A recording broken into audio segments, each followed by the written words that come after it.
Alo. Sen ана Әлібекпен хабарласшы. Иә, 3 тоннасын жіберді. Қалған сосын дейді. Тез арада хабарлас.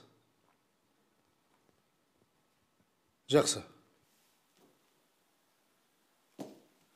Иә, балам, мойындарың қалай болып жатыр? Күшті болды. Алдын қойын күшті болды. Біз басында ұтылып қаламыз ғой деп ойлағанбыз. Бірақ сосын. Иә. Мен тамақ ішіп отырмын, тез айтшы. Қанша керек? 8? Қуасыңдар ма сендер? Жақсы, сосын хабарласам. Аналарың қызы ғой. Қанша гол салдым дейсің? Гол салған жоқпын. Онда ол ойынның несі керемет? Бірақ біз команда болып жақсы ойнадық қой. Еще Сұлтан папасы бірінші рет ойынға келді.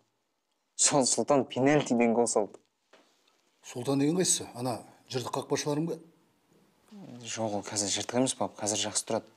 Менің айтайын деген, келесі матчқа мүмкін келесіз? Қазір 1 минут. Айта бер. Иә, шығарамыз бәрін. Ақшаны өзім шешем. Сосын бүйтші. Сен ана Болатқа хабарлас, міндетті түрде. Тезірек сөйлессін бәрімен.